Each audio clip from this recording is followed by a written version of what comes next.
One rainy afternoon in London, the coldest Mafia boss in England walked into a small art shop, and an 8-year-old girl ran out and thrust a watercolor painting into his hands. The painting depicted a family. The man in the painting had the same scar as him, the same eyes, and the smile he had buried 13 years earlier. The child looked up and said, "This is my dad." Adrian Voss stood frozen. Friends, if this story touches your heart, please like and comment the name of the city you're reading so I know how far my story has come. Don't leave, because what happens next will change everything. The rain had been falling since noon and showed no sign of stopping. It came down in thick, unbroken sheets against the narrow windows of Marlowe's Art Supply, a shop tucked between a dry cleaner and a closed-down newsagent on Garrett Lane in Wandsworth. The kind of street that didn't appear on tourist maps.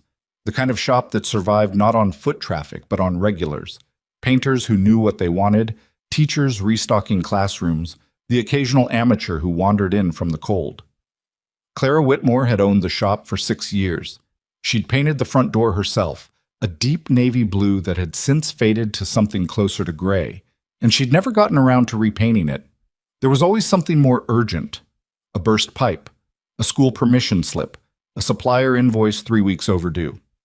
She was standing behind the counter sorting through a box of flat brushes when the bell above the door chimed. She didn't look up immediately. The Wednesday afternoon rush, such as it was, had thinned out an hour ago, and she assumed it was the delivery man returning with the package he'd failed to leave earlier. She finished counting the brushes, rubber-banded them together, and finally glanced up. It was him. She set the brushes down. Her hand was completely still, which surprised her, because her chest was not. Adrian Voss stood in the doorway, shaking rain from his coat. He was taller than she remembered, or maybe she'd just spent enough years shrinking the memory of him down to something she could live with. Dark coat, open at the collar, hair shorter than before, graying at the temples now. The scar along his left jaw was the same. That hadn't changed. She doubted it ever would. He didn't see her yet. He was looking at the rack of brushes near the door. The synthetic filberts he'd been buying for the past 6 weeks without ever once picking up anything else. She'd noticed. She noticed everything about the Wednesdays he came in, which was why she'd spent the last 6 weeks arranging to be in the stockroom during that precise window of time. Today she'd lost track of the hour. He looked up. The recognition moved across his face in a way she'd seen only a handful of times in the years she'd known him. Slow, and then all at once, the way a wall doesn't crack until it does. Neither of them spoke. The rain tapped against the window. Somewhere in the back of the shop, a radio played something instrumental and low. It was Lily who broke it. She came barreling out from the small office space at the rear of the shop, 8 years old and completely indifferent to adult stillness, a watercolor painting held flat in both hands, the way she always carried wet work, carefully, arms extended, slightly breathless from the effort of not smiling too wide. "Mom, I finished it," she announced, and then registered the stranger near the door and stopped. She studied him with the frank, unfiltered assessment that children aim at people before they've learned to pretend otherwise. "Sorry," she said, because Clara had drilled politeness into her even if the shop was technically closed. "Are you buying brushes?" "He is," Clara said. Her voice was level. She had trained it to be. Adrian's eyes moved from Lily's face to the painting in her hands, and then back to Lily's face, and then somewhere else. Somewhere Clara couldn't follow. Some interior place he'd always had that she'd never fully mapped. "What did you paint?" he asked Lily. His voice was quiet. It had always been quiet. That had never meant safe. Lily looked down at her painting the way artists do when they're deciding whether to share it. A small, private calculation. Then she walked toward him and held it out. "My family," she said. "I drew Mom and me and my dad. I don't know what he actually looks like, so I made him up, but I think he looks a bit like you." The shop went very still. Adrian took the painting. Clara watched his hands, the way she always used to watch his hands when he was working through something he hadn't decided to speak yet. The slight whitening of the knuckle, the careful containment. She saw the moment he saw it. The figure in the painting was rough-lined and watercolor soft, the way all of Lily's work was. But the details were specific in the way that made Clara's throat tighten whenever she looked at it. The scar, the jaw, the dark eyes she'd painted with the small brush she saved for fine work. The figure in the painting looked exactly like Adrian Voss. Lily had never seen a photograph. Clara had made certain of that.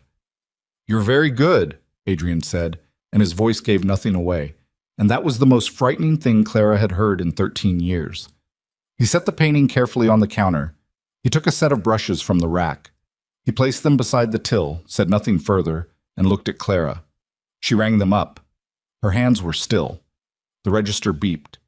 She gave him his change. He left. The bell above the door chimed once.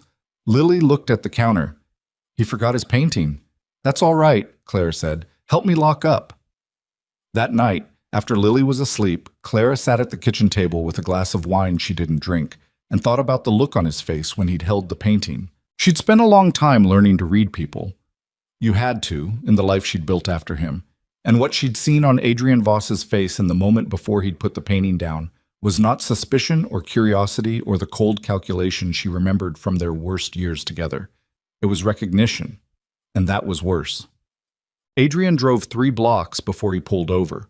He sat in the dark with the engine running and the rain hammering the roof of the car, and he looked at his hands on the steering wheel. He turned them over, back, over again. He was not a man given to being shaken. He had built a life, a particular kind of life that required the ability to sit across from dangerous men and project absolute stillness. He had done it when he was 22 and terrified and faking it. He did it now because it had become true, or because he could no longer tell the difference. Clara Whitmore. He'd last seen her in the winter, 13 years ago. A conversation that had lasted 18 minutes by the clock on the wall behind her head. He'd counted because he'd needed something to count, and ended when she told him she was finished. Not angry, not crying, just finished, in the way certain people are when they've decided something down to the bone and there's no appeal left. He'd let her walk out. He'd told himself it was the right decision. He'd told himself that for 13 years. The girl. He hadn't let himself finish the thought yet. He was still circling it the way you circle something hot, aware of the heat, not yet touching. The painting was in his coat pocket. He'd taken it without meaning to. His hand had moved, and then the painting was gone from the counter and in his pocket, and he hadn't decided to do it. He pulled it out now. In the dim light from the street, the colors were washed out, blues and browns and a smear of yellow that was probably the girl's own hair. The 3 figures were small but confident, the way children draw people before they understand proportion and scale. The mother figure had Clara's posture exactly. Lily had captured that without knowing she'd captured it, the particular way Clara stood with her weight slightly forward, always ready for something. And the father figure. Adrian held the painting closer to the window. He was not a vain man. He did not spend much time thinking about his own face. But the scar along the jaw of the figure in the painting was not a generic artistic choice. It was placed exactly where his was, running from just below the left ear to the corner of the mouth, a gift from a broken bottle at 19, before any of the rest of it. And the eyes. They were painted with careful small strokes, dark and slightly too close together, which was not an interesting artistic decision for a child to make unless she'd had a model. The girl was 8. Clara had left 13 years ago. Adrian did the arithmetic. He had done it in the shop, in the 3 seconds between Lily holding out the painting and him taking it, and he'd done it precisely because he was the kind of man who needed to finish a calculation before he could allow himself to react to it. 8 years old, 13 years since Clara left. She would have been pregnant before she walked out of that room. She would have been pregnant when she told him she was finished, and she hadn't said a word. He sat in the car for a long time. The rain slowed and then stopped, and the street outside became very quiet. He drove home. Adrian's house was in a private road in Clapham, not the kind of house that announced itself. The neighborhood was respectable, the kind of respectable that came from old money sitting quietly next to new money without either side making a scene. He'd chosen it deliberately. Nothing that looked like wealth, nothing that looked like a target. His head of security, a man named Porter, was waiting in the entrance hall with a tablet and the particular expression he wore when there were things that needed deciding.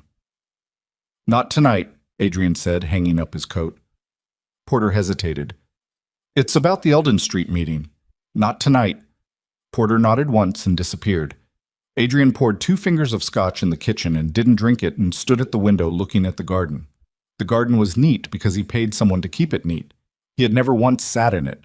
That struck him now as relevant in a way he couldn't fully articulate. He took out his phone and opened the number he had for Marcus Hale, the man he used when he needed information that couldn't be requested through official channels. Marcus had worked for 3 different intelligence services before deciding that private work paid better and came with fewer institutional constraints. He was expensive and precise and had never once failed to find what Adrian asked for. Adrian typed, "I need a full profile. Clara Whitmore. Last known, Wandsworth, SW, London. Discreet. No flags, no contact." He sent it and set the phone face down on the counter. Then he picked up his scotch and finally drank it and stood in his kitchen in the dark and thought about a little girl who had painted his face from memory without knowing she was doing it. The report came back in 48 hours. Marcus was thorough. He always was. Adrian read it in his office on the 2nd floor, door locked, phone on silent. He read it twice, then a 3rd time, working through it the way he worked through anything that had potential consequences, methodically, without letting the emotion of it interrupt the intake. Clara Elizabeth Whitmore, 34 years old, born Exeter, degree in fine arts from Central St. Martin's, graduated with distinction, no criminal record, no notable associations. She'd opened Marlowe's art supply 6 years ago with a small business loan and a personal investment that matched almost exactly the inheritance she would have received from her mother's estate 2 years prior. The shop was modestly profitable, not enough to be wealthy, more than enough to be stable. She owned the flat above it outright. 1 child, Lily Rosa Whitmore, 8 years old, born 11 months after Clara's last recorded interaction with the Voss organization. Enrolled in a local primary school. No listed father on the birth certificate. That line stopped him. No listed father. He'd looked at that for a long time. The report also included, without Adrian having specifically requested it, a note from Marcus at the bottom. She tried to reach you, twice in 2012, once in 2013. Letters sent to your office via the organization's registered address. All received and signed for. None forwarded to you. The signatures belong to E. Crane. Adrian set the report down. Everett Crane had been with the Voss family since before Adrian was born. He'd managed the household when Adrian was a child, managed the organization's legitimate front offices when Adrian took over, managed Adrian's correspondence and schedule, and the 1,000 administrative details that a man running what Adrian ran could not afford to micromanage. He was 71 years old. He had gray hair and a precise handshake and had never once in Adrian's memory raised his voice. Adrian had trusted him more than any person alive.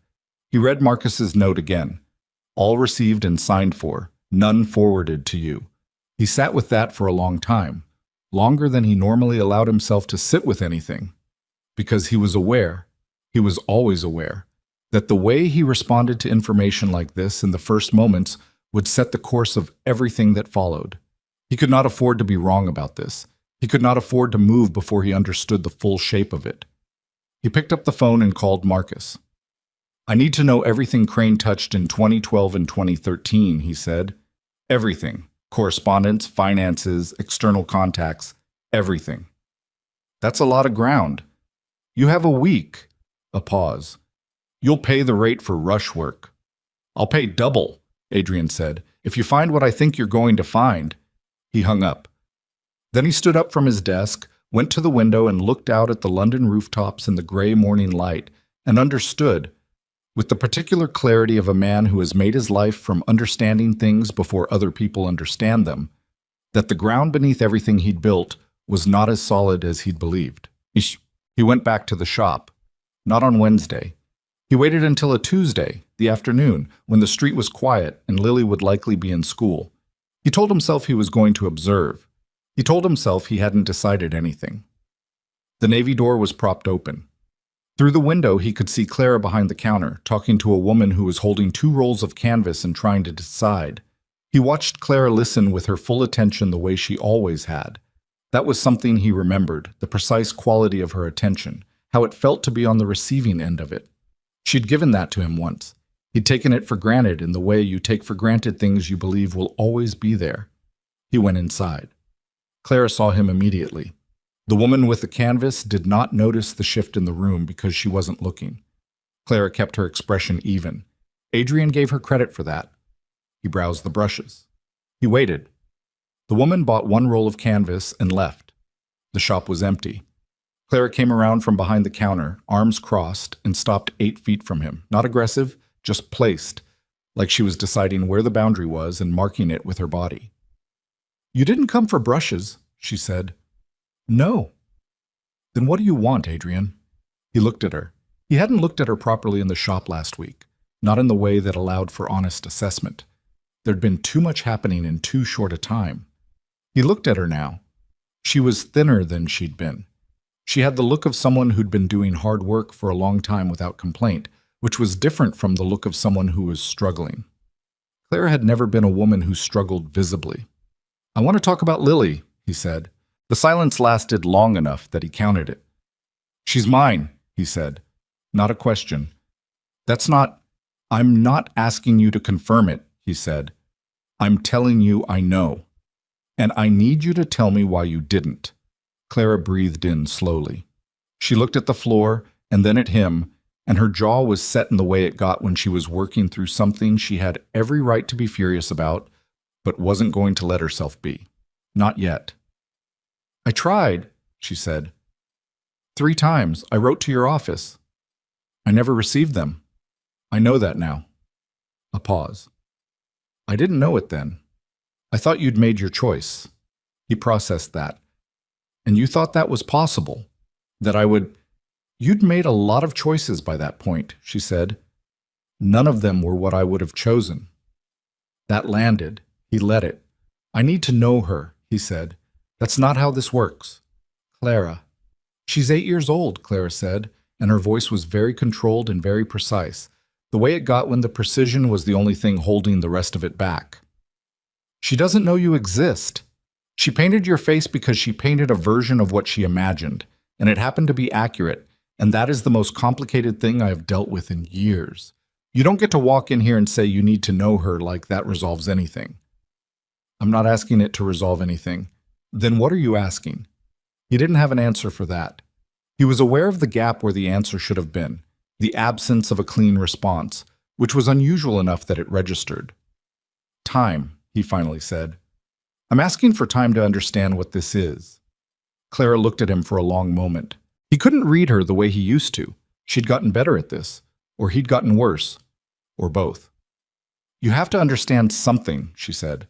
"My daughter's life is quiet and safe and normal. If that changes, it won't. Don't make promises you can't keep. You were never good at keeping those." He didn't argue with that. He couldn't. "Give me a week," he said. "Just let me—" He stopped. He was not a man who groped for words. "Just let me see her. From a distance. Let me understand what I'm looking at." Clara was quiet for a long time. "1 week," she said finally, "and then we talk again. And I mean talk. Not you deciding and me reacting. Talk." "Agreed." He left. He didn't buy the brushes. He walked to his car in the gray October light and sat behind the wheel, and his hands were not still this time. Not quite. And he let them be that way for a moment before he started the engine. He didn't notice the dark car parked at the far end of the street, the one that had been there the last 3 Wednesdays, the one whose driver had a phone pressed to his ear before Adrian had fully cleared the curb. Marcus called on a Thursday with the preliminary findings. "You were right," he said. "Crane was running his own operation inside yours for at least a decade, not taking money. That's what makes it elegant and hard to see. Just information. He was deciding what you knew and didn't know, controlling access to you. The letters from the woman are the smallest piece of it." Adrian said nothing. "There are meetings too, 2013, 2014, people you wouldn't have approved. He was building relationships you didn't sanction, using the weight of your name, making arrangements." "Stop." Adrian needed it in sequence, not in fragments. Full report. Everything. "You'll have it by Monday." "I need to ask you something else," Adrian said. "How long has someone been watching the art supply shop on Garrett Lane?" A silence.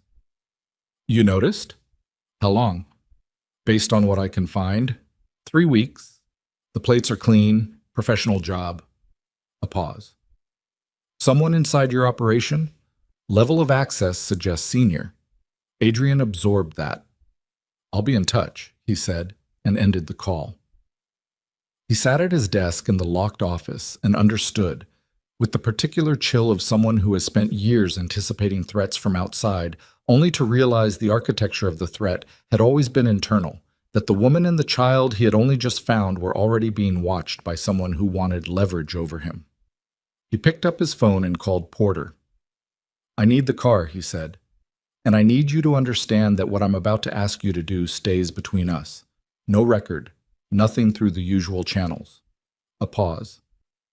Understood. Good, Adrian said. And Porter, load the other vehicle, the one we haven't used. He put on his coat. He checked the window. The street below was empty. He went downstairs and got in the car. And as he pulled out into the London evening, he thought about a little girl who'd painted his face without knowing she was doing it, and the woman who'd tried 3 times to tell him the truth, and the old man who'd decided for both of them what they were allowed to know. He thought about what was coming. He thought about the kind of man he would need to be for what came next, and whether that man was someone his daughter could one day look at without the same careful distance her mother kept. He didn't have an answer. He drove. 3 streets behind him, the dark car pulled away from the curb and followed. The dark car stayed 3 vehicles back, consistent, patient, the kind of tail that knew what it was doing, which meant it wasn't amateur work, which meant this had been sanctioned by someone with resources and the confidence to use them against Adrian Voss directly. That was the part that sat wrong. Porter drove. He was a compact man in his mid-40s with close-cropped hair and the flat effect of someone who'd spent enough years in difficult rooms that ordinary tension no longer registered on his face. He didn't ask about the car behind them. He'd seen it in the mirror 30 seconds after pulling out of the private road, and he'd said nothing, which was why Adrian had kept him for 11 years. Garrett Lane, Adrian said. Porter changed lanes twice in quick succession without signaling, took a left that added 7 minutes to the route, and the dark car matched every move with the unhurried confidence of someone who didn't care whether they were seen. They want you to know, Porter said. Yes. That was a message in itself. Someone had decided that Adrian knowing he was being watched was acceptable, preferable, even, which meant the watching wasn't about gathering information. It was about pressure. It was about demonstrating access. Stop the car, Adrian said. Porter pulled over on a residential street in Balham. Engine running, the dark car slid past them without slowing, continued to the end of the block, and turned. Gone. Or appearing to be gone, which was not the same thing. Adrian took out his phone. He called Marcus. The car just made itself known, he said when Marcus picked up. Deliberately, someone wants me distracted, or rattled. Or both. The shop. I need eyes on it, not yours. Someone Crane doesn't know about. That's a short list. Find someone on it, Adrian said and hung up. He looked out the window at the dark street. A man was walking a dog on the opposite pavement, collar turned up against the cold, completely indifferent to the 2 men sitting in a car with its engine running in the dark. Ordinary city. Ordinary Tuesday night. The entire city full of people who had no idea what was being arranged in the dark seams between the visible world and the one underneath it. Take me home, Adrian said. Porter drove. Chatta. He didn't sleep. He sat at the desk in the upstairs office with Marcus's preliminary notes spread across the surface and worked through them the way he'd worked through hard problems since he was a young man, methodically, without flinching, following each thread to where it led, even when where it led was somewhere he didn't want to go. Everett Crane had been managing Adrian's correspondence since 2009. The arrangement had seemed logical at the time. Adrian's volume of communication had grown beyond what he could personally manage, and Everett had handled the Voss family's administrative affairs for 30 years before that. He knew the organization's structure, its tone, its internal language. He knew who mattered and who didn't. He knew which calls to take and which to defer and which to make disappear. That last part, it turned out, was the relevant skill.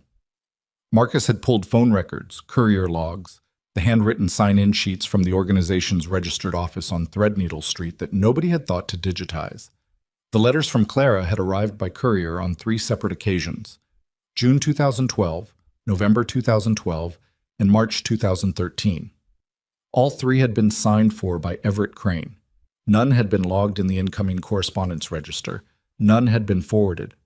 Adrian had a specific policy about correspondence. Everything received was logged. Nothing was discarded without his review. No exceptions. It was a policy Everett himself had helped him establish. The old man had looked him in the eye across this very desk and said, "You can't make good decisions on incomplete information. Everything comes to you. I just sort the order. Everything comes to you, except the letters from the woman carrying his child." Adrian pressed the heel of his hand against his eye socket and held it there for a moment. Not from pain, from the particular discipline required to keep thinking clearly when the thing you were thinking about made you want to stop thinking and do something physical instead. He lowered his hand. The question wasn't what Everett had done. That was documented well enough now to be beyond argument. The question was why, and not the surface why. The rationalization Everett might offer if confronted. The careful old man logic about protecting Adrian from entanglement, about keeping the organization focused. That would be the version Everett had probably told himself. But underneath that version was the actual architecture of it, and Adrian had spent enough years in the company of people who convinced themselves their manipulations were for someone else's benefit to know the difference. Everett had not intercepted those letters to protect Adrian. He had intercepted them to keep Adrian dependent on him. A man with a child has a different center of gravity. A man with a child has something to protect that isn't the organization, and things that aren't the organization were, to Everett Crane's particular way of thinking, threats to the organization. Threats to the world that Everett had built his entire identity around managing. Adrian understood this with a cold precision that surprised him. He gathered the papers and locked them in the lower desk drawer.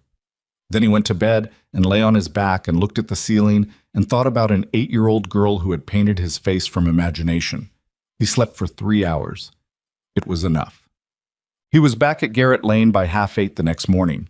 He told himself he was checking that Marcus's contact had picked up the surveillance correctly. He told himself this was operational. He sat in a coffee shop across the street with a flat white he didn't drink and watched the navy door of Marlowe's art supply and waited for it to open. Clara came down at 8:20, Lily beside her in a red school coat, backpack that was clearly too large for her, hair tied back in the imprecise way of a child who'd done it herself. They stood on the pavement for a moment while Clara zipped Lily's coat to the collar, despite Lily's evident objection. He could see the small negotiation of it from 40 feet away, Clara firm, Lily aggrieved, both of them moving in the practiced rhythm of a routine they'd been doing for years. Then Clara crouched down to Lily's level and said something. Lily's expression shifted. She laughed, a real one, not the performed kind. Clara stood back up and they walked toward the corner together, Lily taking 3 steps for every 2 of Clara's. Adrian watched until they turned the corner. He drank his coffee. It had gone cold.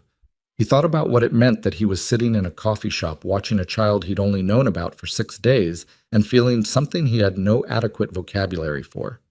He was not a sentimental man. He had not been raised in circumstances that encouraged sentiment. The vocabulary for this particular variety of want and grief, and something else that hadn't fully declared itself yet, was not a vocabulary he'd ever developed. He paid for the coffee and crossed the street and knocked on the navy door. Clara took 40 seconds to answer. He counted. When she opened the door, she was still in the clothes she'd had on at the school run. Jeans, a dark jumper, hair pulled back. She looked at him with an expression that was not quite surprise and not quite the opposite. "You said a week," she said. "It's been 4 days." "That's not a week." "Something's changed," he said. "Can I come in?" She assessed him. He let her. Then she stepped back and he came inside.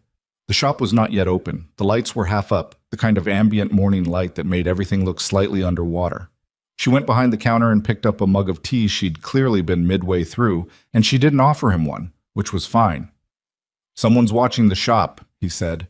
The mug stopped halfway to her mouth. "How long?" she said. "At least 3 weeks, possibly longer." He watched her face move through the information, the initial stillness, then the careful management of what came after it. They're not watching the shop. They're watching me watching the shop. She set the mug down. Why are you watching the shop? Because you're in it. Adrian? Clara. He kept his voice level. Someone inside my organization knows about you, about Lily. They've been surveilling this address since before I started coming here on a regular basis, which means they found out some other way. And they want me to know that they know. That's not surveillance, that's a threat. She was quiet for a moment. He could see the effort it took her to stay steady, the controlled breathing, the deliberate stillness she'd always used when she was processing something that frightened her without wanting to let the fear do the processing for her. What do you need from me? She said. Not a question exactly. More like an inventory. I need you to change your routine, not dramatically, nothing that looks like flight, but the school drop-off, the route you take, the times. You're asking me to rearrange my daughter's life because of your problems. Yes, he said. That's what I'm doing. She looked at him steadily. Do you know who it is? Not yet. But you have a candidate. He said nothing. Adrian, her voice had an edge in it now. If you know who's doing this and you're not telling me, I have a suspicion, he said. I'm not going to tell you who until I'm certain, because if I'm wrong, I will have given you information that could make this worse. And if I'm right, he stopped. If I'm right, I need to move carefully. One mistake, and this becomes something I can't control. Clara looked at him for a long moment. He'd always found her gaze difficult in a way that other people's gazes were not. Most people looked at him and saw the surface, the controlled exterior, the deliberate projection of weight and authority. Clara had always looked at him like she was checking the temperature of something underneath. She doesn't know, Clara said. About you. About any of this. She thinks her father is someone who left before she was born, and that's the whole story. She's 8 years old, and that story is sufficient for her right now. And I need you to understand that whatever you're dealing with on your side, that... She stopped, breathed. That doesn't get near her. It won't. You said that last night, too. I know. You keep saying things like they're facts you can just decide. I know, he said again, and he heard in his own voice the particular inadequacy of the repeated word, the way it acknowledged what she was saying without being able to counter it. He had no counter. She was right. He had a history of deciding things without full command of the variables, and the consequences of that had been bearing down on both of them for 13 years without him knowing it. Change the routine, he said. Starting tomorrow. I'll have someone I trust check the address. Not one of my regular people. I don't want your people near my shop. I understand. I'm not sure you do. He held her gaze. I'm trying to protect you. You're trying to fix something you had a hand in breaking, she said, and it was not cruel. It was just precise. That's not the same thing. He left. He called Everett that afternoon. Not to confront him, not yet. He called because not calling would be the deviation from pattern, and the last thing Adrian needed right now was Everett Crane noticing that the pattern had changed. He called to listen to the old man's voice, the way he always listened to people when he already suspected them. Not for what was said, but for the quality of the performance. Adrian. Everett's voice was warm in the way it always was, the warmth of long familiarity, competence, the particular ease of a man who believes his position is unassailable. I've been trying to reach you. The Eldon Street business won't wait past Friday. I'll deal with it Thursday, Adrian said. How are you, Everett? A slight pause. Barely perceptible. Fine. The knee's giving me trouble in this weather. You know how it is. I do. He let a beat pass. I've been thinking I should come by. We haven't had dinner in a while. Another pause, this one fractionally longer. I'd like that very much. Saturday? Saturday's good, Adrian said. I'll have Mrs. Hartwell prepare something. Looking forward to it.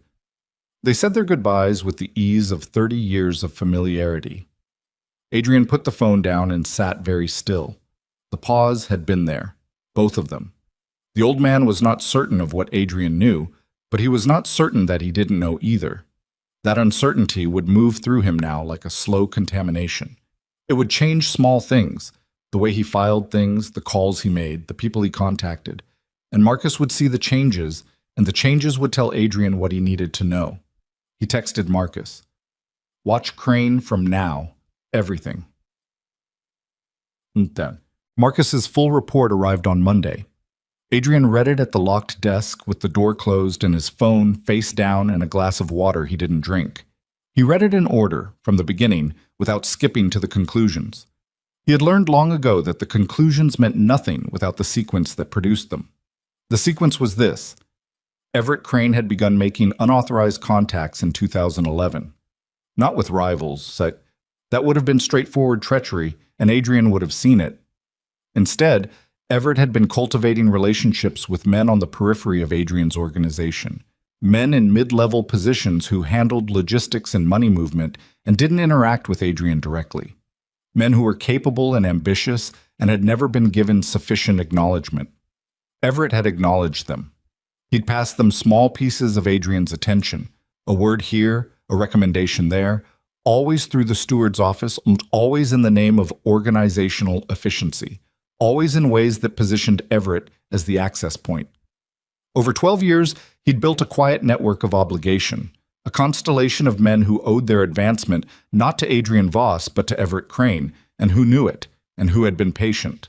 The letters from Clara were almost an aside, a personal act embedded in a larger structural one. He'd intercepted them not only to protect his vision of how Adrian's life should look, but because a child, a legitimate heir, a blood claim, would have restructured the organization's succession in ways that didn't involve the network Everett had spent a decade quietly building. The surveillance on Garrett Lane had begun 3 weeks ago. The order had come from a man named Drayfield, logistics, mid-level, one of Everett's. He had not authorized it through any of the organization's standard channels. He'd gone directly to an outside contractor. He'd paid for it with money moved from an account that should not have existed. The account had been in operation since 2014. Adrian closed the report. He had a network of obligations he hadn't built running through the architecture of everything he thought he controlled. And at the center of it was a 71-year-old man who had decided long ago that Adrian's life was a thing to be managed rather than lived. He thought about Saturday dinner. He thought about Clara's face when she'd said, "You're trying to fix something you had a hand in breaking." He thought about Lily in the red coat at the school gate, the backpack too large, the hair imperfectly tied.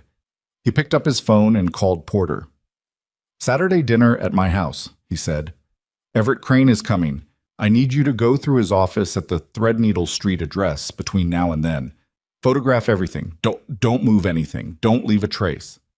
Silence on the line, then, "That's Everett." "Yes." Another silence. Longer. Porter had worked alongside Everett for years. Not closely, but long enough. "You're certain?"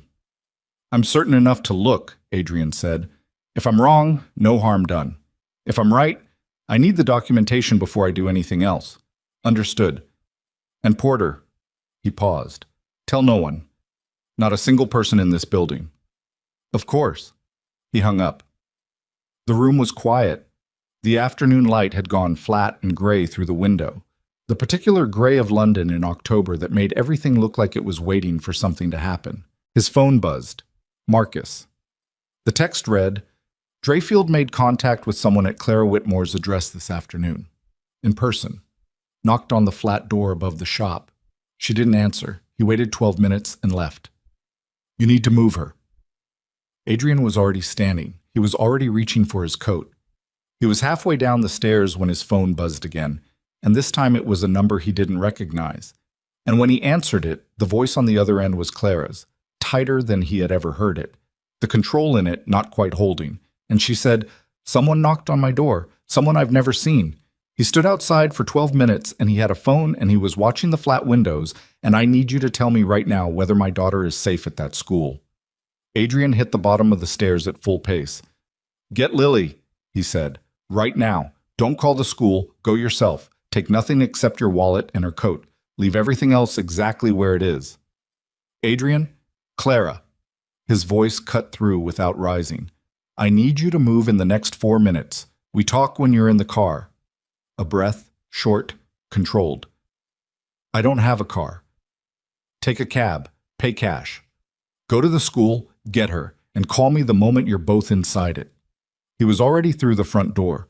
Porter was at the car before him, engine running, because Porter had heard the tone and didn't need an explanation. Garrett Lane School, Adrian said. Fast but clean, no attention. Porter drove. Adrian sat in the back with his phone in his hand and counted the minutes. 3 minutes and 40 seconds after he'd hung up, Clara called back. I have her, she said, and those 3 words carried the full weight of everything she'd been holding back. The fear, the fury, the 13 years of building something safe, and the sudden concrete understanding that safe was a structure, not a state, and structures could be reached. Good, he said. Stay on the line. In the back seat of a moving car, in the gray London afternoon, with Porter running amber lights and Clara's breathing audible through the phone and his daughter's voice faintly audible behind that. A small voice asking her mother why they were leaving early, receiving an answer he couldn't make out. Adrian Voss understood with absolute clarity that whatever careful, managed approach he had been taking was finished. Dreyfield had gone to Clara's door. That was not surveillance anymore. That was demonstration. Someone had decided that Adrian needed to understand the precise nature of his vulnerability, needed to feel it from Clara's side, needed to know that the distance between a knock on a door and something worse was entirely dependent on what Adrian chose to do next. It was a move designed to force his hand. Where are you taking us? Clara said. Not a question, a demand. Somewhere they don't know about, he said. Adrian? Her voice dropped, and what came through underneath the control was not fear exactly, but something older and more corrosive, the sound of a woman who had spent 8 years building a world her daughter could be safe in, watching the perimeter of it dissolve in real time. If anything happens to her because of you, nothing is going to happen to her, he said. You can't know that. No, he said, but I know who's responsible for this, and I know what I'm going to do about it. The car turned onto the school street. Through the window, Adrian could see Clara on the pavement, Lily pressed close against her side, both of them looking in his direction. And in that moment, with his daughter's eyes finding the car with the same directness she'd had when she'd handed him the painting, Adrian crossed a line he could not uncross. There was no managed approach left. There was only what came next. Lily didn't cry.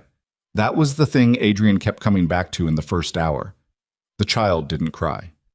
She sat in the back seat between her mother and the door with her backpack on her lap and her hands folded on top of it, and she looked out the window at London moving past, and she was quiet in the way that children are quiet when they've decided that the adults around them are frightened and that crying would make it worse. 8 years old, deciding that. Clara had one hand on Lily's knee and was looking straight ahead with the expression Adrian recognized from the shop. The controlled breathing, the deliberate stillness, the jaw set at the angle that meant she was holding the entire weight of something by pure discipline. Porter drove northwest. He knew the route without being told because Adrian had shown him the property 2 years ago and told him it existed and told him never to mention it, which was the only briefing Porter ever needed on something like this. The property was a converted farmhouse in Hertfordshire, 40 minutes from central London on a clear run. Sat back from a B-road behind a screen of mature trees, unremarkable from outside, the kind of building that registered as someone's weekend project and nothing more. Adrian had acquired it through 3 layers of company ownership, specifically because he'd always understood that the moment might come when he needed somewhere that wasn't on any map that mattered. He'd never expected to bring a child to it. Lily spoke for the first time 20 minutes into the drive. She didn't ask where they were going.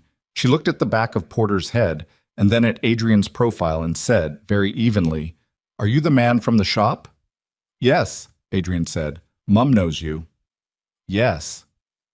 Lily processed this with the same directness she'd shown when she'd handed him the painting. A brief inventory, no performance. "Are we in trouble?" "No," Clara said immediately. "You're going somewhere safe," Adrian said. "That's all." Lily looked at him with her mother's eyes.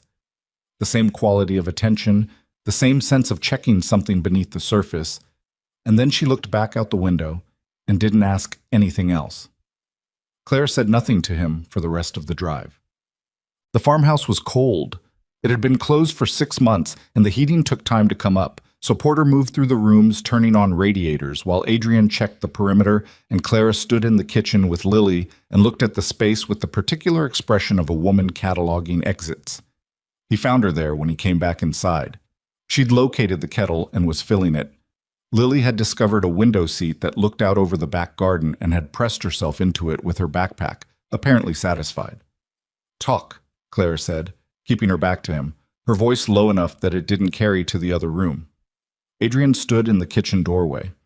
"Someone from my organization went to your door today. A man named Drayfield. Mid-level. Logistics. He wasn't acting on my instruction. He was acting on someone else's." "Whose?" He said nothing. Clara turned around. She looked at him with something that had moved past fear into the harder territory beyond it. "You know who it is. You've known for days, and you've been managing it quietly the way you manage everything. And in the meantime, someone knocked on the door of the building where my daughter lives." She stopped, breathed. "So I'm asking you one more time, and I need you to answer me like I'm a person and not a variable in your calculation. Whose?" "Everett Crane," he said. The name landed. He watched it land. Clara knew the name. She had never met Everett, but she knew the name because years ago, in a different life, Adrian had spoken of him the way you speak of the furniture that was there before you arrived, the permanent things. "The steward," she said. "Yes." "The man who intercepted my letters?" "Yes." She turned back to the kettle. She stood there with both hands on the counter and her head down, and she was very still for a moment that lasted longer than he expected. When she spoke again, her voice had changed. Not louder, but stripped of the last layer of management. "How long have you known?" "Confirmed? 4 days. Suspected longer." "And you came to the shop. You had me change our routine. You told me you were handling it." A pause. "While his man was watching my building." "I didn't know about Drayfield until this afternoon." "But you knew about Crane." "Yes."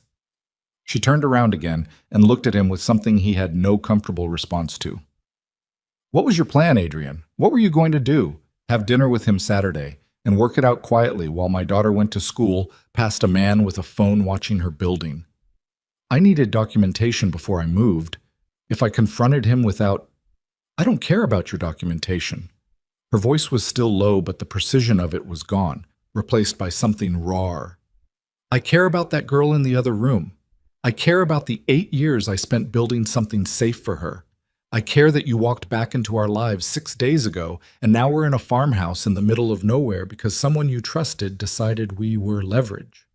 He didn't defend himself. There was no defense available that wasn't also an evasion.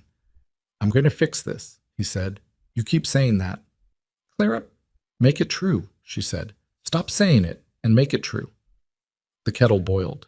She turned away and made tea for herself and for Lily, and he stood in the doorway, and the silence between them was the particular kind that isn't empty but full of the 13 years between them, full of the version of this conversation that had never happened, full of all the things that had been decided without either of them being present to object. Short. Porter drove back to London that night. Adrian stayed. He told himself it was operational. Someone needed to be at the property in case Everett moved faster than expected, in case the situation required a decision that couldn't wait for a 40-minute drive. He told himself this and was aware that it was not entirely true, that part of what kept him at the farmhouse was the knowledge that Lily was asleep in the second bedroom down the hall, and that being 40 minutes away from that fact felt, for the first time in his adult life, like a distance he wasn't willing to accept. He sat at the kitchen table with his phone and worked. Marcus had sent 3 updates through the evening. Drayfield had returned to Garrett Lane at 6:30 to find the flat dark and the shop locked, and had made 2 phone calls from the pavement, both to the same number, a clean phone registered to nobody. The clean phone had last pinged a tower in Kensington. Everett Crane's home address was in Kensington. Marcus's final message of the night. "Porter accessed Threadneedle Street this afternoon before you called him in. He photographed everything. I've been through it. You need to see this in person, not over a message. Come in tomorrow morning." Adrian typed back. "Early, 7. He put the phone down and looked at the kitchen wall and thought about what Marcus's tone meant. The particular restraint of a man who dealt in difficult information and had learned to calibrate urgency carefully. Marcus did not say you need to see this in person unless what he'd found was worse than what had already been documented. He thought about what could be worse. He thought about it for a long time, alone in the cold kitchen of the farmhouse, and he didn't arrive at an answer that made him feel anything except the particular hollowness that comes from understanding that the ground is further down than you thought. Clara was awake when he passed the sitting room at midnight. She was on the sofa with her legs drawn up and a mug of something cold and a book open in her lap that she wasn't reading. The lamp beside her was on low. She looked up when he appeared in the doorway. "She slept," Clara said. "She asked if you were staying, and I said yes, and she said okay and went to sleep." A pause. "I don't know what to do with that." "She's adaptable," Adrian said. "She's been adapting her whole life." Clara looked down at the book. Single parent, small flat, a shop that runs close to the line every other quarter. She's never complained, not once. She just adjusts, makes it work. She turned a page without reading it. "I used to think that was strength. Now I'm not sure if it's strength or if she just never had the option of anything else." He came and sat in the chair across from her, not close. He wasn't sure what proximity was appropriate, and he'd rather leave that uncertain than get it wrong. "She has options now," he said. Clara looked at him. "Don't do that." "What?" "Make promises out of guilt. It's not a good foundation for anything." "It's not guilt." "Then what is it?" He thought about how to answer that honestly. "I looked at the painting," he said, "the one she gave me. I've looked at it every day since, and what I keep coming back to is that she painted something real without knowing it was real. She painted a version of me that she invented, and it was accurate. And I don't know what that means scientifically or philosophically or any other way, but it means something that I don't have a word for yet." Clara was quiet. "I missed 8 years," he said. "I can't recover them. I understand that. But I'm not operating from guilt. I'm operating from the fact that she exists and I exist, and the time between now and whatever comes next is not something I'm willing to waste." Clara looked at him for a long moment in the low lamplight. Then she looked away. "Go to sleep," she said. "You said you're going into London early." He went to sleep. Mahwat. Marcus was at the Threadneedle Street office at 7, which meant he'd been there earlier. There was a second coffee cup on the desk, already cold, and the set of his shoulders when Adrian came through the door was the posture of a man who had been sitting with something difficult for several hours. He didn't preamble. He turned the laptop around and let Adrian read. Adrian read. He read the first page and understood the shape of it. He read the second page and felt the ground shift in the specific vertiginous way it shifts when you realize you've been standing on something that was never solid. He read the third page and stopped. He looked up, third page, and stopped. He looked up. "This is verified." "Everything on pages 1 through 3, Marcus said. "Page 4 I'm still working on, but the direction is clear." "How long?" Adrian said. "The account structure, 2014, is where the money starts, but the relationships go back further. Some of them go back to 2009. The year Everett took over Adrian's correspondence. He wasn't building a backup plan, Adrian said. He was working it through as he said it. The way you work through something you need to hear out loud to fully believe.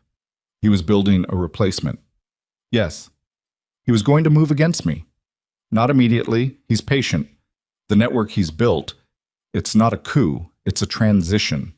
He's been positioning the men he owns into roles where, when the moment was right, the organization would shift around you without a fight. You'd be isolated, neutralized. The whole thing would look like natural evolution. Adrian looked back at the screen, at the names, at the money, at the structure of it, the patient, methodical, decade-long architecture of replacement that had been assembled inside his own house by the man who had managed his correspondence, his schedule, his access to information, his understanding of his own organization. He's been doing this since before Clara, Adrian said. Claire's letters were opportunistic. He'd already decided what you were going to be. A child would have complicated the plan. Marcus paused. There's something else. Page 4. Adrian turned to page 4. He read 3 lines and stopped. "This is Harwick," he said. "Yes." Harwick was not a name from inside the organization. Harwick was external. Harwick was a name Adrian associated with a competing operation, a network based out of Rotterdam that had been trying to establish a London footprint for 3 years and had been blocked every time by the simple fact of Adrian Voss's presence in the market. Crane made contact with Harwick, Adrian said, 18 months ago. In person, in Amsterdam. There are travel records, a hotel log, a payment that doesn't match any legitimate account I can find. Marcus's voice was very careful. The working hypothesis is that Crane offered Harwick a path into London in exchange for support for the transition. Funding, muscle, the credibility of an external alliance. Adrian set the papers down. He sat back in the chair. The full shape of it was visible now. Everett Crane had not simply been managing Adrian's isolation, had not simply been intercepting letters and curating information and building quiet networks of obligation. He had been negotiating the sale of Adrian's organization to an external power, using the decade of access he'd accumulated as the currency of the deal. The organization Adrian had built, the structure, the relationships, the market position that had taken 15 years of difficult work, had been sold, was being sold. The transaction was ongoing, and the surveillance on Claire's building was not leverage for a private negotiation. It was a demonstration to Harwick that Crane had control of Adrian's vulnerabilities. Claire and Lily were not bystanders. They were proof of concept. Adrian's hands were flat on the desk. He looked at them. He could feel his pulse in his fingertips, which was unusual. He normally ran cold, and he'd always considered that a professional asset. The pulse in his fingertips was information. He acknowledged it and set it aside. "Where is Crane right now?" he said. "His home address as of an hour ago. He has a meeting scheduled at Threadneedle Street at 11. "And Drayfield?" "I've had eyes on him since last night. He's waiting for instruction. He hasn't moved." "Harwick's people in London." Marcus hesitated. "That's the part of page 4 I'm still working on. I know they're here. I don't know how many or where." Adrian stood up. "I need to know before 11, he said. "Everything you have, numbers, locations, any communication you can intercept." He picked up his coat. "And Marcus? Nobody knows about this conversation. Nobody in this building, nobody you work with. This is contained to you and me until I say otherwise." "Understood." Marcus paused. "What are you going to do?" Adrian looked at him. "I'm going to go back to the farmhouse," he said, "and I'm going to sit across from my daughter at breakfast. And then I'm going to come back here and end this." He said it plainly, without the weight that a man performing menace puts on such a statement. He said it the way you say something you've already decided, something that has moved past decision into the category of fact. He left. In the car, driving west back toward Hertfordshire, he called Porter. "Get me everything we have on the Threadneedle Street building," he said. "Entrances, exits, the maintenance schedule. I want it before 10. "Done," Porter said. And then, after a brief pause, "Everett's going to know something's wrong the moment he walks in and sees—" "He already knows something's wrong," Adrian said. "He's known for days. The question isn't whether he knows. The question is whether he understands yet that I know the full shape of it." "Does he?" Adrian watched the motorway widen as London fell away behind him. "He will," he said. "At 11 o'clock this morning, he will walk into that building, and he will see my face, and he will understand." He ended the call. The motorway opened flat and gray ahead of him, the October morning pressing down low and colorless, and he drove without music, without the radio, with nothing but the engine and the road, and the particular quality of silence that comes before something irrevocable. Lily was eating toast when he came through the farmhouse door at 7:30. She looked up without surprise, which surprised him. She had jam on her chin and was reading something, a paperback she'd apparently found on the farmhouse bookshelf, too old for her, but she was reading it with the concentrated frown of a child determined to extract meaning from difficulty. "There's tea," she said, without looking up again. "Mum made it before she went to shower." He sat down across from her. He poured tea. He looked at the child reading her book with jam on her chin in a farmhouse kitchen she'd never been in before. in a situation she didn't fully understand, with a calmness that was either extraordinary resilience or the particular courage of someone who has decided that the adults around her are going to hold the weight and she is going to trust that. And he felt something move through his chest that he had no name for and didn't try to name. "Is it good?" he asked. She looked up, considered the question seriously. "Some of it. The sad parts are good. The other parts are slow." "That's most books," he said.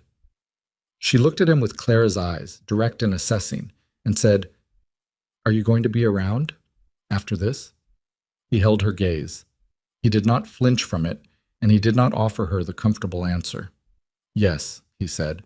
"I'm going to be around." She nodded once, satisfied, and went back to her book. Clara appeared in the doorway a moment later, hair damp, and looked at the two of them at the table. And something moved across her face that she covered quickly, but not before he saw it. Not grief. Not quite hope either. Something that lived in the narrow space between those two things, fragile and unresolved. He stood. "I have to go." "I know," she said. He picked up his coat. At the door he stopped. "I told her I'd be around," he said. "I need you to know that's not something I said to comfort her." Clara looked at him steadily. "Then come back," she said.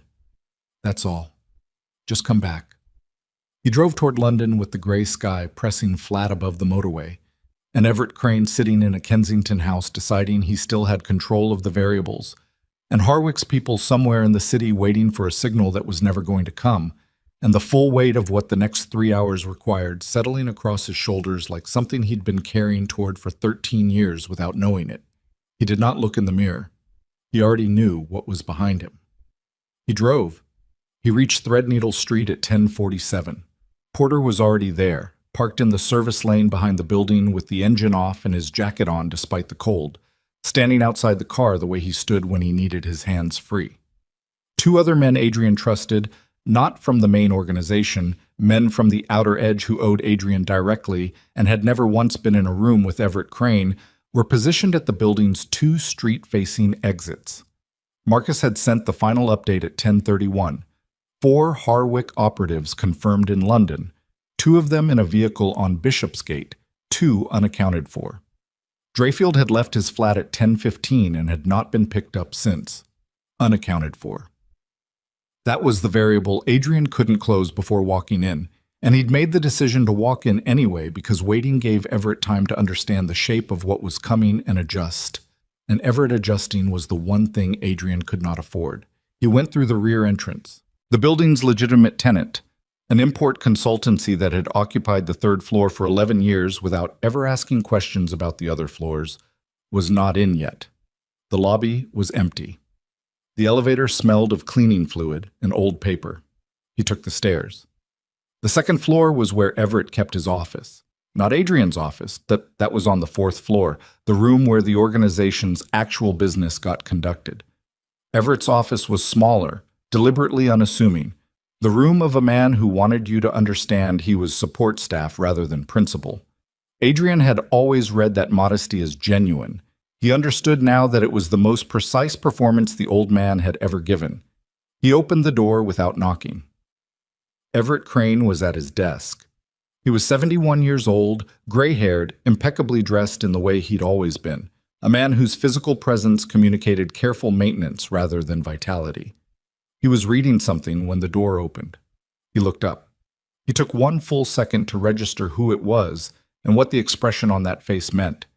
And in that second, Adrian watched the performance dissolve. Not dramatically, not all at once, but the way a held breath releases. The shoulders, the jaw, the particular set of the eyes. Then Everett folded his hands on the desk and composed himself. It took him less time than Adrian expected. "Adrian," he said. The warmth was gone. What remained was something quieter and harder. "Sit down." "No." Everett looked at him steadily. "Then stand, but close the door." Adrian closed it. The office was small enough that there was nowhere to position himself that wasn't close to the old man, so he stood 6 feet from the desk and looked at Everett Crane and waited, because he had learned long ago that in any confrontation, the first person to speak, their whole hand loses something, and he had not come this far to lose anything. "How much do you know?" Everett said. "Everything." A silence. Everett's hands remained folded. His breathing was even. "That's a large word." Harwick, Amsterdam. The account structure going back to 2014. Drayfield. The letters from Clara Whitmore in 2012 and 2013. Adrian let each item land. "The network you've been building inside my organization for a decade. The men who think they owe you. The transition you've been architecting." He paused. "Did I miss anything?" Everett was quiet for a moment. Then, "You found Marcus Hale." "I've had Marcus for years." "I know, I underestimated how much you'd use him for something personal." A pause.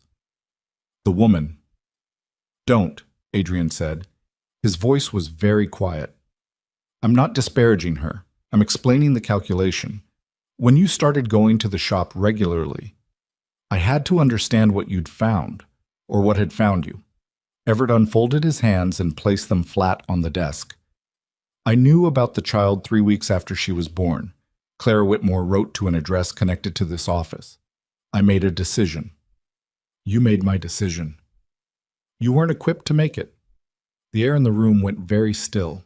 Adrian looked at the man who had sat across from him at dinner tables, who had managed his correspondence, who had been the first person he'd called when his father died. And he understood, with a clarity that was almost physical in its precision, that this was not a betrayal in the way that betrayals usually worked. This was not someone who had turned. This was someone who had never been what Adrian thought he was. The performance had been the entire substance of it. There was no authentic version underneath that the performance had covered.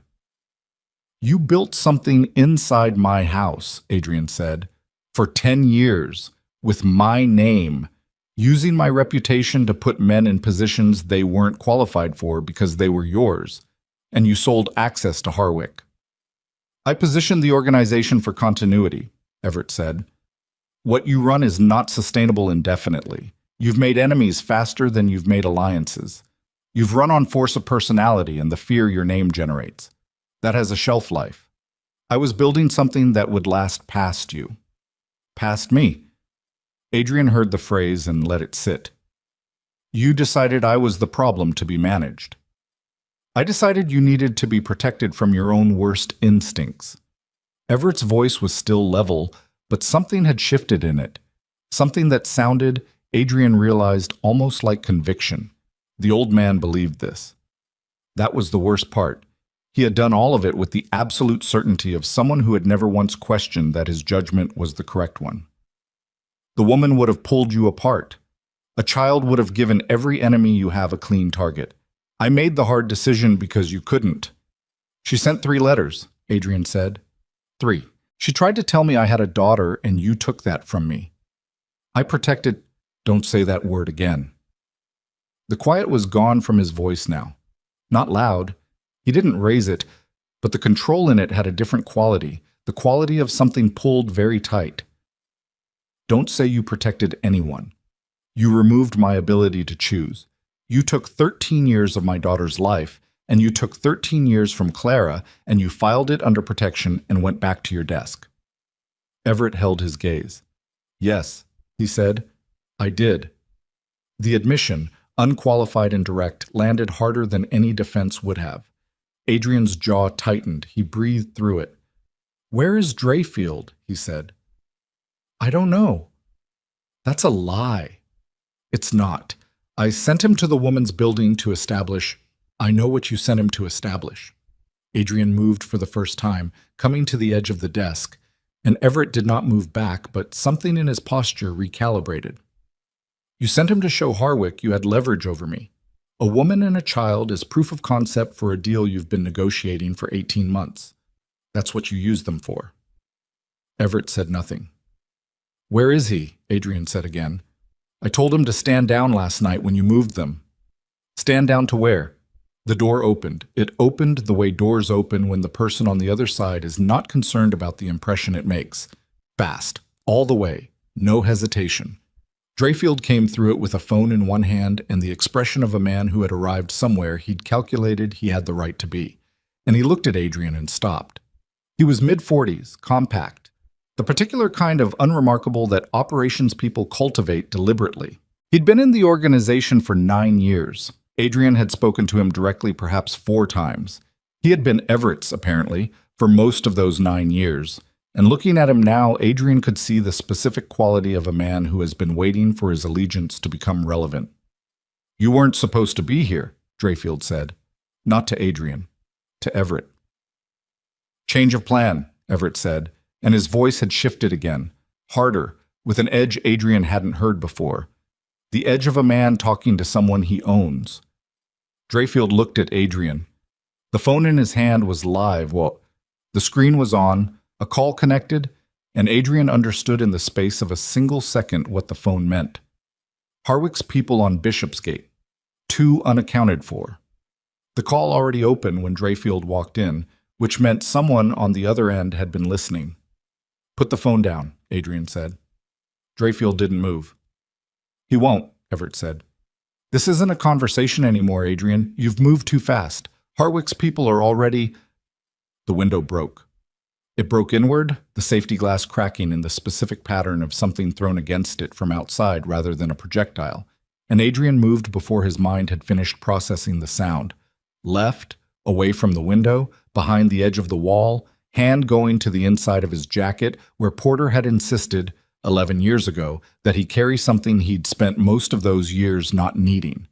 Drayfield was moving too, but toward Everett, not toward the window. Protective positioning, which told Adrian the geometry of this. Drayfield's job right now was not Adrian.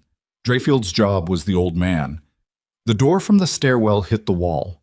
2 men, not Drayfield's build, different, larger, with the particular economy of movement that came from professional training rather than street work.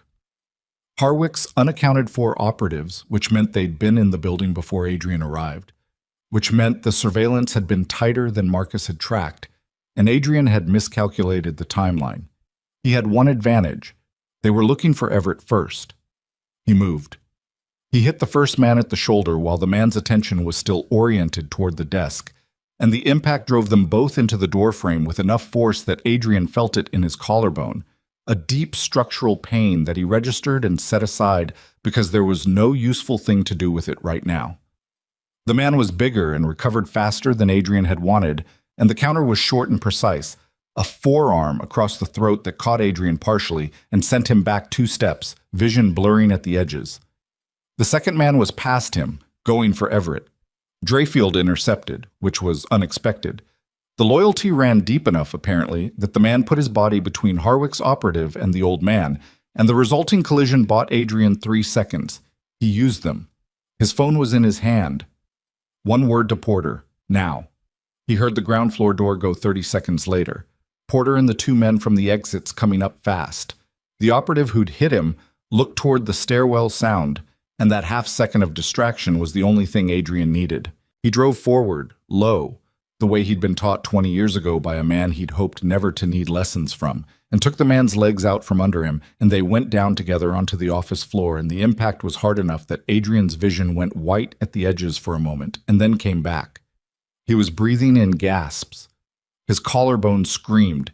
He got a knee on the man's chest and looked across the room. Drayfield was on the floor, not moving.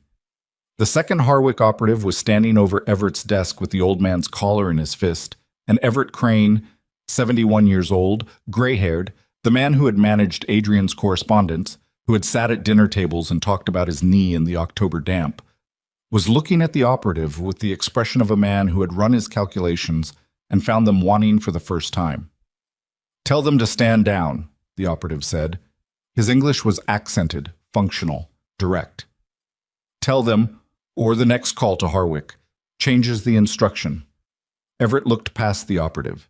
He looked at Adrian across the wrecked office, the broken window, Drayfield motionless on the floor, and his expression was the most honest Adrian had seen from him, stripped of the warmth and the competence and the performance of 30 years, down to something older and less certain underneath. "I didn't intend this," Everett said. "I know," Adrian said, breathing hard through the collarbone pain.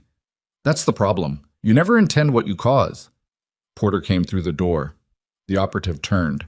In the 3 seconds of Porter's entrance and the operative's reorientation, Everett Crane reached into his desk drawer with the slow, deliberate movement of an old man who had made a decision, and he removed a phone, and he made a call, and he said 2 words into it that Adrian couldn't hear clearly over the noise of Porter and the operative and his own ragged breathing. Then he set the phone down and looked at Adrian. "It's done," he said. "Harwick's people have been told to withdraw." Adrian stared at him. "Why?" Everett was quiet for a moment. He looked at the phone on the desk. He looked at his own hands. Then he looked at Adrian with the particular expression of a man who has spent decades being the most capable person in a room and has just encountered for the first time the specific limitation of that capability. "Because you have a daughter," he said. "And I've spent 30 years telling myself that what I was doing was for the good of this family. And I'm 71 years old, and I'd like to know, before the end of this, whether that was ever true." He straightened in his chair. "The girl shouldn't pay for what I built." The room was still. Porter had the operative secured. The man on the floor under Adrian's knee had stopped struggling. Drayfield was breathing. Adrian could see the chest movement, but unconscious. Adrian stood up slowly. His collarbone was a sustained white note of pain. He was breathing in the shallow, deliberate way of someone managing something that needed to be managed. He looked at Everett Crane across the destroyed office. "That's not absolution," he said. "No," Everett said. "I know. You're going to give Marcus everything. Every account, every name, every contact, every arrangement with Harwick. Everything." "Yes." "And then," Adrian said, "you're going to explain to me in full every decision you made about my life for the last 13 years. Not the justification, the decision. Everyone." Everett held his gaze. "Yes," he said again. Adrian picked up his phone. His hand was steady, which surprised him, given that his collarbone felt like it had been rearranged and his pulse was audible in his own ears, and the office looked like the aftermath of something that couldn't be undone. He called Marcus. "It's over on this end," he said. "I need cleanup at Threadneedle Street. Discreet. And I need you to prepare documentation on Harwick's London operation, everything we have, for delivery to a third party." He paused. "The kind of third party that makes problems like Harwick stop being problems." "Understood," Marcus said. "And Crane?" Adrian looked at the old man sitting very still behind his desk in the wrecked office, hands folded again, his entire life's work visibly unraveling around him with the patient, inexorable quality of something that had always been going to end this way. "He stays with me," Adrian said, "until I have everything." He ended the call. He stood in the wreckage of the office and breathed through the pain in his collarbone and thought about a farmhouse in Hertfordshire where a girl was reading a book with jam on her chin, waiting for him to come back. He thought about what he'd told her at the kitchen table that morning. "I'm going to be around," said without the hedge, without the qualification, without the careful language he used for everything that mattered, because careful language was how you preserved the option of retreat. He had no retreat left. He'd burned it deliberately, the way you burn a bridge, not because you have to, but because you need to know you can't use it. "Porter," he said, "here. Get a car to Hertfordshire. Text me when it's outside the farmhouse." He didn't look away from Everett. "And call ahead. Tell them I'm coming back tonight." Porter left without a word. The operative was on his feet now, secured, saying nothing. The professional silence of a man who understood the situation had resolved in a direction he hadn't been sent to facilitate. Drayfield was conscious, sitting against the wall with his head down, breathing carefully. The broken window let in a thin stream of October air that smelled of rain and exhaust and the particular sharpness of a city that didn't stop for anything. Everett had not moved. Adrian pulled a chair from the corner and set it in front of the desk and sat down in it, close, the way you sit when you want someone to understand there is nowhere left to go that isn't through you. His collarbone was going to be bad by tonight. He could feel it already beginning to stiffen, the deep tissue complaint that would make itself known fully once the adrenaline finished clearing. He let it be there. "Start at the beginning," he said to Everett. 2009, the first thing you decided for me that I didn't ask you to decide. Everett looked at him for a long moment. The warmth was gone. The performance was gone.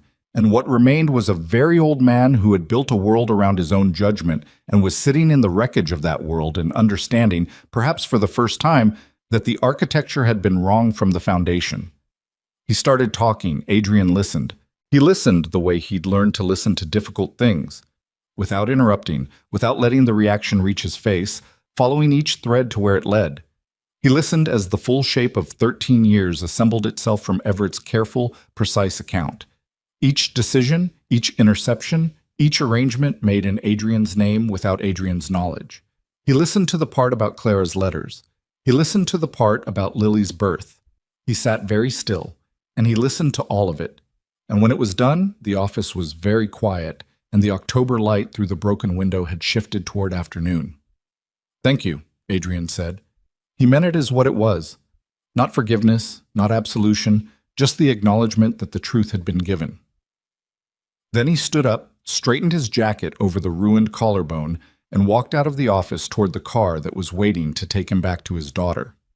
He drove with his left hand. The right arm he'd braced against his body with the seatbelt pulled tight across his chest, which helped with the collarbone if he didn't breathe too deeply. Porter had offered to drive, and Adrian had said no, and Porter had accepted that without argument because Porter understood, after 11 years, the difference between Adrian needing help and Adrian needing to do something himself because the doing of it was the point. The motorway opened west of the city, and the afternoon light came low and flat across the fields on both sides. The October gold of it, the particular quality of English light in autumn that always looks slightly like an apology. He drove through it with the radio off, and his jaw set against the collarbone pain and the full weight of the day sitting across his shoulders. Everett had given Marcus 4 hours of recorded testimony. Names, accounts, dates, the complete architecture of 12 years of quiet manipulation laid out with the same precise, competent thoroughness that Everett had brought to everything he'd ever done for the Voss organization. Even in his unraveling, the old man was methodical. Adrian had listened to the first 40 minutes before Porter had physically pulled him toward the car, had pressed his point about the collarbone with the flat insistence of a man who had watched his employer sustain injuries before and knew the window for proper attention was closing. Harwick's withdrawal had been confirmed by mid-afternoon. Marcus had managed the documentation transfer to the third party, a particular kind of regulatory body that asked the kind of questions that made organizations like Harwick's London operation collapse inward without requiring Adrian to be present when they did. It was not a clean solution, in the sense that no solution involving the kind of men Adrian dealt with was ever truly clean. But it was sufficient. It would hold. Drayfield had been removed from the Threadneedle Street building in the company of 2 men who would ensure he understood, thoroughly and permanently, that his professional life in London was finished. Adrian had no appetite for further violence. He had enough to carry. The men in Everett's network, the mid-level operatives who had been positioned over a decade into roles they now occupied within the organization, were a longer problem. Marcus had the full list. Some of them had been genuinely unaware of Everett's larger agenda, moved into position through what had looked like legitimate advancement, and had simply never known who was sponsoring their progress or why. Those men could stay if they chose loyalty going forward.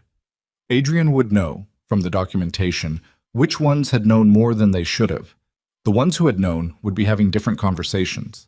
He thought about all of this in the precise, forward-moving way he thought about operational problems, because operational thinking had a forward direction, and a forward direction was what he needed for the next 40 minutes of driving.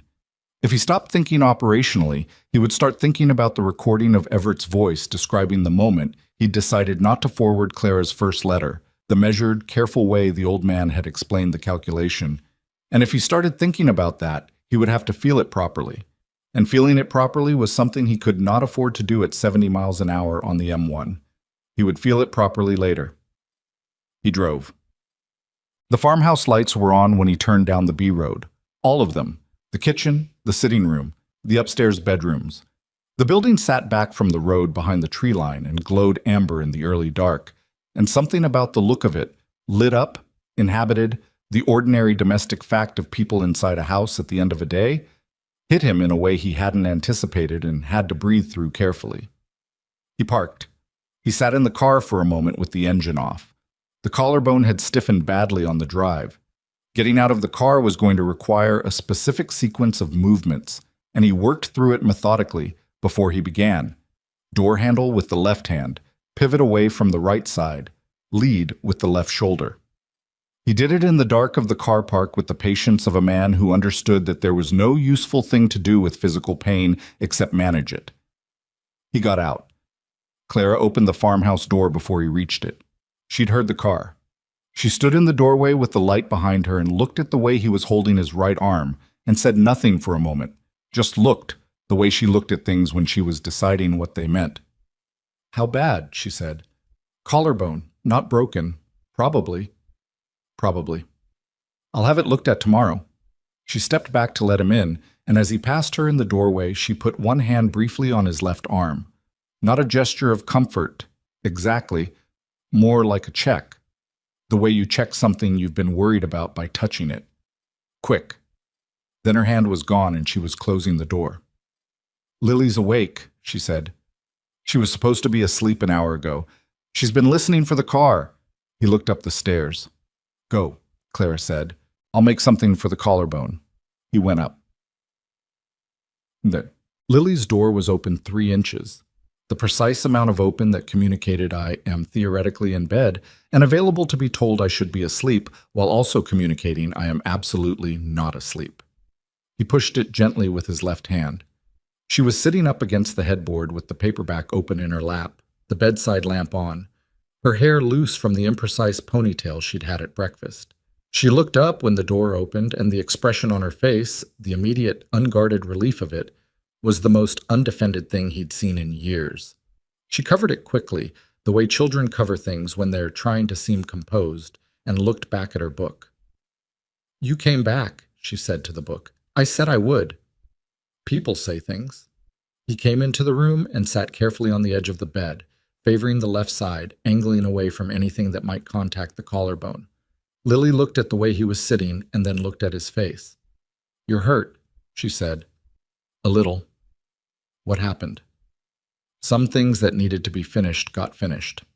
She absorbed this. She had her mother's quality of processing, the brief internal inventory, the absence of performed reaction. "Are we safe now?" "Yes." She looked at him directly. "You're sure?" "Yes," he said. "I'm sure." She looked at him for another moment with the particular assessment she'd been giving him since the day she'd handed him the painting. That frank, unfiltered taking of stock that he'd come to understand was simply how she moved through the world. This child who had grown up in a small flat above a shop with a mother who worked close to the margin and never once offered her daughter a version of the world that wasn't honest about its edges. Then she closed the book and put it on the bedside table and slid down under the covers in the decisive way of someone who has been waiting to do exactly this and is now doing it. "You can stay," she said, "until I fall asleep. If you want." He stayed. He sat on the edge of the bed in the small lamp-lit room, and he listened to Lily's breathing slow and even out, and he did not move until he was certain she was asleep, and then he sat a while longer because there was something in the quality of the room, the paperback on the table, the too large backpack in the corner, the careful, ordinary evidence of a child's life, that he needed to be present in for a moment longer than was strictly necessary. Then he turned off the lamp and went downstairs. Clara had made tea and found a bag of frozen peas in the back of the farmhouse freezer, and she'd wrapped the peas in a dish towel, and she handed it to him when he came into the kitchen without comment. He took it and pressed it against his collarbone and sat down at the table, and she sat across from him with her own tea. They sat in silence for a moment that was different from the silences earlier in the week. Earlier in the week, the silences had been full of the particular tension of two people managing a situation. This one was quieter. Not comfortable, exactly. There was too much between them for comfort, too much that hadn't been said, and too much that had been said that couldn't be unsaid. But quieter. The silence of a storm that has moved through. "Tell me," Clara said. He told her. Not everything. Not the operational details, not the specifics of what had happened at Threadneedle Street in the physical sense, but the shape of it. Everett's testimony, the network, Harwick, the complete picture of what the old man had built and why and how it had ended. He told her about the letters. He told her that Everett had known about Lily from the beginning, that he had made his decision with full knowledge of what it meant and had not deviated from it for 8 years. Clara listened without interrupting. She held her mug in both hands and looked at the table surface and listened. And when he stopped, she was quiet for a long time. He thought he was protecting something, she finally said. Yes. People who think they're protecting something are the most dangerous kind. She looked up. Because they believe it.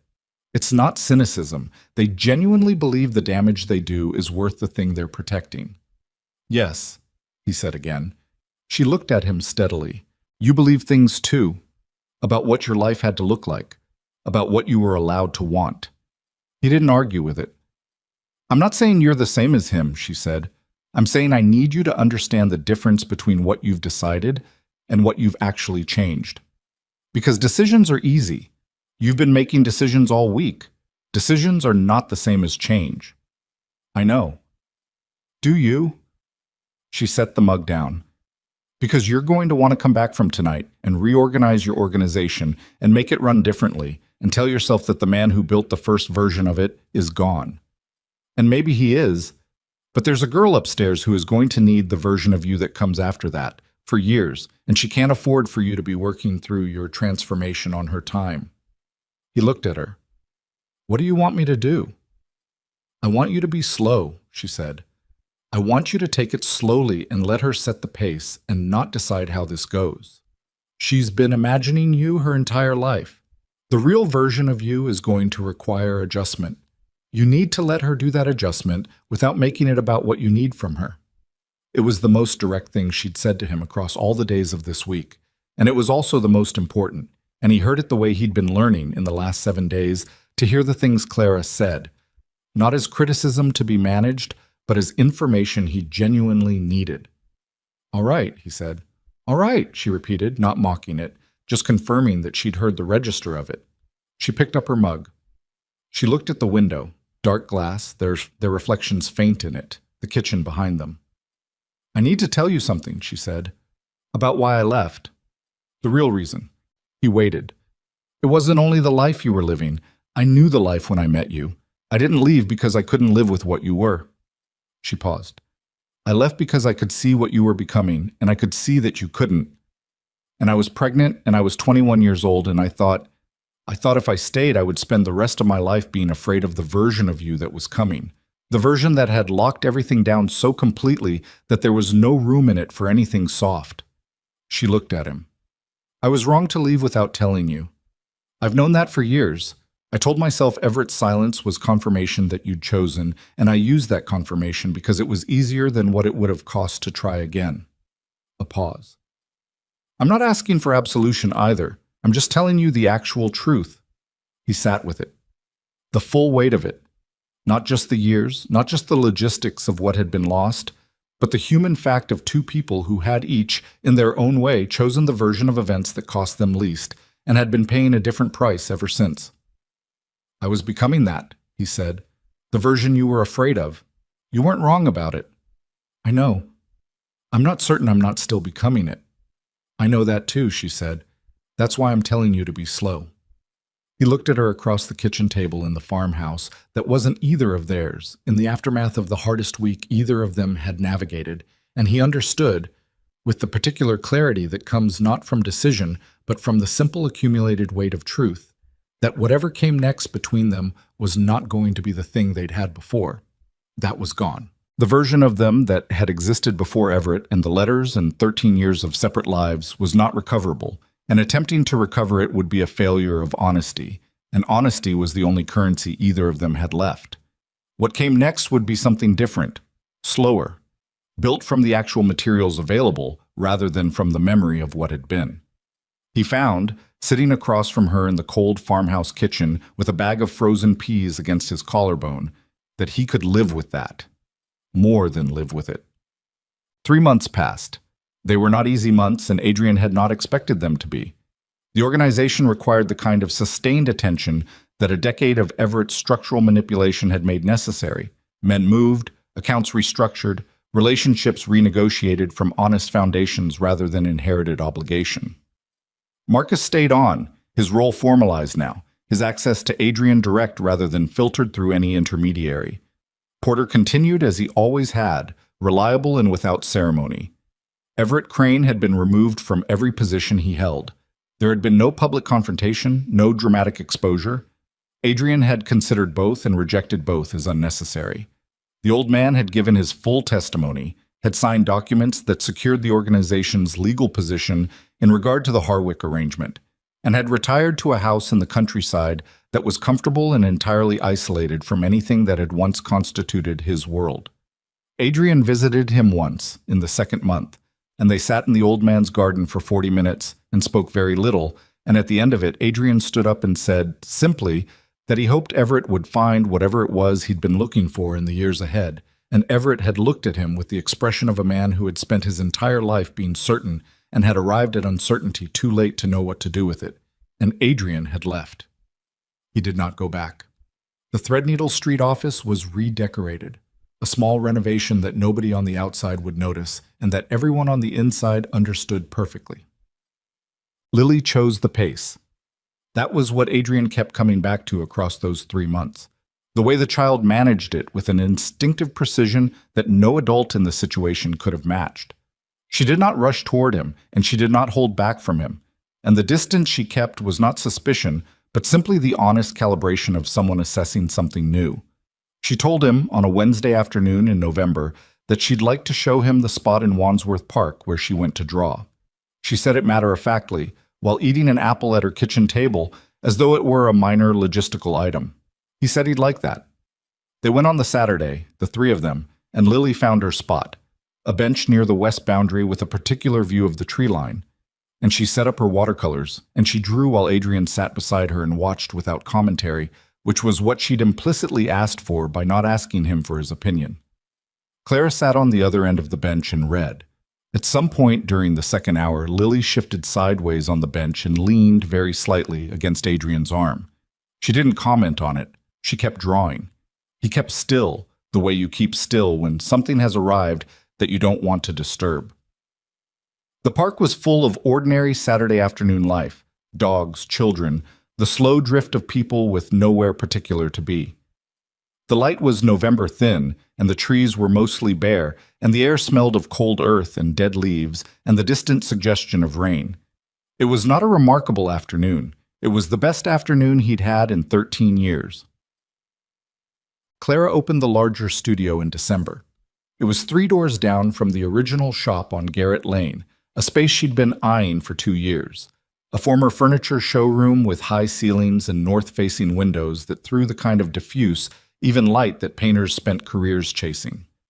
The renovation had taken 6 weeks, and a budget that Adrian had offered to contribute to, and that Clara had declined twice before accepting on the third offer, on the condition that the contribution was a loan at a specified rate of interest with a written repayment schedule. He'd agreed without argument, which had made her look at him with the assessing quality that he'd come to understand meant she was revising something. The studio had teaching space for 12, a supply section that replaced the original shop's function, and a gallery wall along the south end where Clara planned to rotate student work through the year. On the opening day, when the last nail had been driven and the last shelf had been leveled and Clara stood in the center of the empty space looking up at the light coming through the north windows, Lily came in from the back room where she'd been unpacking supply boxes and walked directly to the gallery wall. She stood in front of it for a moment. Then she went back to the supply room and came back with the small watercolor painting she'd made 8 weeks before Adrian had ever walked through the navy door. The painting of a family, 3 figures, the father with the scar, and the dark eyes. She found the right nail on the gallery wall, and she hung it herself, standing on a step stool, her tongue slightly out with the effort of getting it level.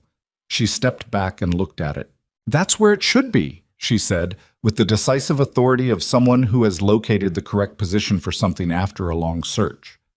Clara looked at the painting on the wall and said nothing for a moment, and her face did the thing it did when she was holding something that was too large to process quickly. The controlled stillness, the jaw, the careful breathing. Adrian stood beside her and looked at the painting.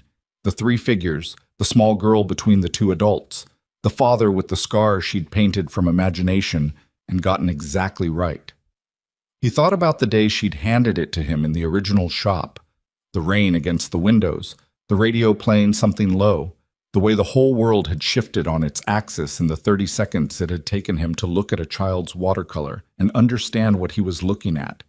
He thought about everything that had happened between that day and this one. "She's good," he said quietly. "She's always been good, Clara said. "She gets it from somewhere." Clara looked at him sideways.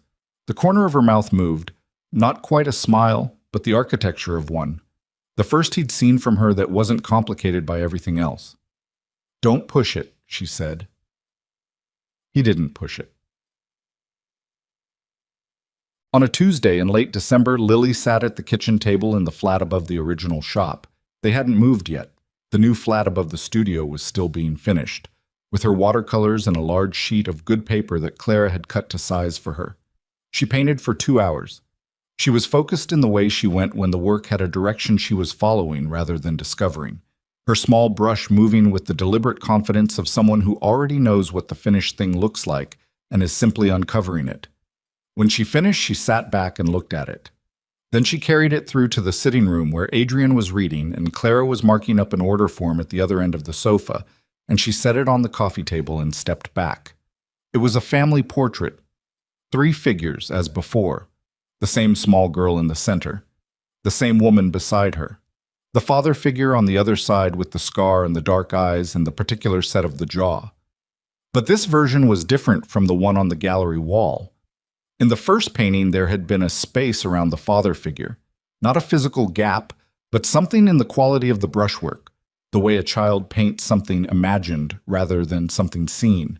A slight uncertainty in the lines, the imprecision of working from invention.